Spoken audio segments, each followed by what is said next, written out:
आषाढ महिना आला की ही पारंपरिक रेसिपी आठवतेच.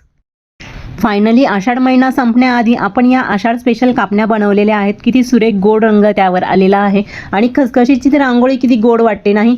या गव्हाच्या पिठाच्या कापण्या खाण्यासाठी अतिशय सुरेख लागत असतात आणि अखेर मी आषाढ महिन्यात तळला. तर चला बघूया ही रेसिपी मी कशी केली आहे, फक्त आणि फक्त 2 सिक्रेट टिप वापरून. तर या आषाढ स्पेशल कापण्या अतिशय खाण्यासाठी खुसखुशीत लागत असतात आणि ही ट्रिक काय वापरली आहे चला बघूया. त्याआधी सबस्क्राईब करा. नमस्कार, मी ज्योती, स्वाद घर का ज्योतिष बाय किचन मधून आपल्या सगळ्यांचे खूप खूप खूप स्वागत करत आहे. तर आज आपण असा एक पारंपरिक पदार्थ बनवणार आहोत. तर आषाढ स्पेशल सीझन चालू आहे आणि आषाढ स्पेशल तळण हे आपल्याला करायचंच आहे. तर तळणामध्ये असणार आहे खास आषाढ स्पेशल कापण्या. तर या कापण्यांची रेसिपी काय आहे आणि ती मी कोणत्या पद्धतीने बनवते चला बघूया. या 2 पदार्थांपासूनच अतिशय मऊ लुसलुशीत कापण्या आपण इथे या तयार करणार. अर्धा कप पाणी आहे तर अर्धा कप गुळ सुद्धा यामध्ये घालून घेऊया. इथे अर्धा कप पाण्यामध्ये मी अर्धा कप इथे गुळ मी टाकलेला आहे गरम होण्यासाठी. माझी आजी ही या पद्धतीची रेसिपी बनवायची आणि त्याच पद्धतीने मी सुद्धा ही रेसिपी पारंपरिक पद्धतीने बनवणार आहे. गुळ आहे ना आपल्याला व्यवस्थित यामध्ये विरघळूपर्यंत हे गरम करून घ्यायचं आहे.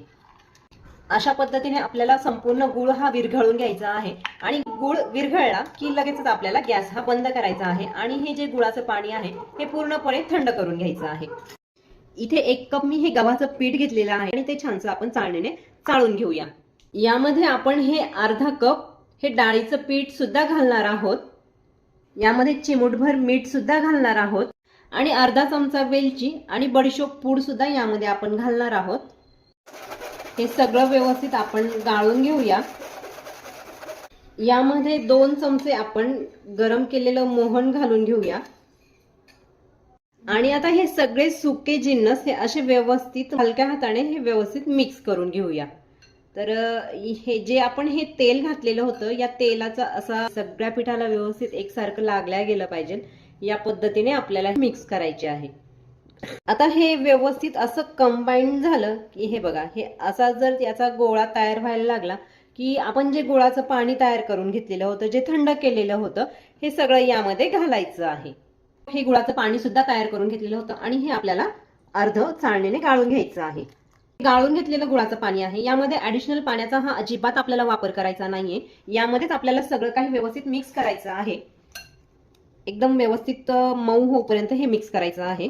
यामध्ये ना आपण ऍडिशनल पाण्याचा अजिबात वापर करणार नाहीये आणि यामध्ये ना मी थोडंसं 2 चमचे हे छोटे आपले टीस्पून असतात हे टीस्पून चमचे अजून थोडंसं पीठ ऍड केलेलं होतं.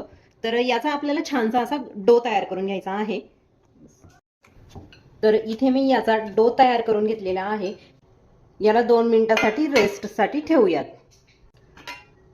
5 मिनिटं याची झालेली आहेत. तर याचे ना आपण 2 डो तयार करून घेऊया जेणेकरून याच्या 2 आपल्याला अशा थोड्याशा ठीक थोड्याशा जाडसर म्हणजे आपण पुरी ज्या पद्धतीने बनवतो त्या पद्धतीच्या इथे 2 चपात्या लाटून घेऊया. या पद्धतीने असा डो तयार करून घेतला आहे आणि याला आपल्याला बिना पिठाचंच लाटायचं आहे. जशी पुरीची आपली जशी थिकनेस असते या पद्धतीने लाटून घ्यायचं आहे. या पद्धतीने अशी आपण याची पोळी लाटून घेऊया. छानसं लाटत आलं की यावर लावायची आहे आपल्याला खसखस. तर खसखसनी याची टेस्ट ही अप्रतिम ही येत असते. बघा अशा पद्धतीने मी ही खसखस यावर लावलेली आहे आणि लगेचच लाटण्याच्या सहाय्याने याला थोडंसं परत एकदा लाटून घ्यायचं. आणि आता आहे ना याला तुम्हाला हव्या त्या शेपमध्ये याला असे काप तयार करून घ्यायचे. अगदी तुमच्या आवडत्या साईज प्रमाणे तुम्ही आवडत्या पद्धतीने हे काप तयार करू शकतात. असे छानसे हे कापून घ्यायचे आहेत. आणि आता हे आपण तळून घेऊयात. आधी आपल्याला एक छोटासा तुकडा टाकून चेक करायचा आहे तेल आपलं व्यवस्थित तापलं आहे का. तर इथे तेल आपलं व्यवस्थित तापलं आहे आणि एक एक करून आपल्याला ही कापणी हे काप व्यवस्थित तेलामध्ये सोडायचे आहेत.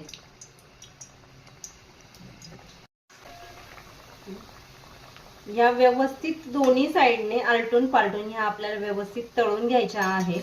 तर तुम्ही बघू शकता इथे किती छान गोल्डन ब्राऊन कलर आलेला आहे. तर याच पद्धतीने आपल्याला सगळ्या कापण्या ह्या व्यवस्थित तळायच्या आहेत. ह्या मंद गॅसवर आपल्याला छानपैकी तळून घ्यायच्या आहेत. दोन्ही बाजूनी छान एकसारखा रंग येऊपर्यंत 2 ते 3 मिनिटं आपण अजून तळूया याला.